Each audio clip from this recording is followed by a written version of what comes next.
ഖാന ഖാന കാണേ കാണ കഴിയാനൊന്നും എനിക്ക് പറ്റൊന്നുമില്ല. നഹി നഹി നഹി എന്ന് പറഞ്ഞാൽ നഹി. പോടോ ഹേ. ചെല്ലടാ ചെല്ലി പോയി കാണ കഴുക്. നല്ല വൃത്തിയായിട്ടൊക്കെ കഴുകണേ. കാണല്ല ഖാന. ചപ്പാത്തി ഞാൻ അയാളെ വിളിച്ചത്. ആണാ? എന്റെ അമ്മോ വിശന്നിട്ട് നിക്കാൻ പറ്റണില്ല. വേണ്ട, ഇനി അങ്ങോട്ട് ചെല്ലണ്ട. വേണ്ടാന്ന് പറഞ്ഞിട്ട് തിന്നാൻ ചെന്നിരുന്നാലേ അങ്ങേര് നിന്നെ ചപ്പാത്തി ആക്കി ചുടും. എന്റെ ദൈവമേ, എന്തൊരു ചിറ്റണത്. പണിയൊക്കെ എനിക്ക് തീറ്റ അവനും. തിന്നാൻ എന്തെങ്കിലും എല്ലാരും തിന്നു കഴിയട്ടെ. നിന്ന് അലക്ക്. എന്തുവാ ഇത്? ഇതെന്നെ മുതലാളിയാണെന്ന് ഒരു സെക്കൻഡ് ഞാൻ ചിന്തിച്ചു പോയി. അയ്യോ, ഇത് നിന്റെ മുതലാളിയല്ല.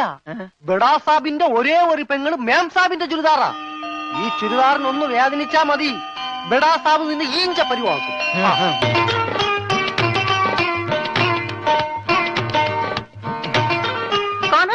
ഞാൻ ചപ്പാത്തി കഴിക്കാറില്ല, ചോറാണ് തിന്നണത്. അതുകൊണ്ട് എനിക്ക് ഹിന്ദി അറിയാനും പാടില്ല.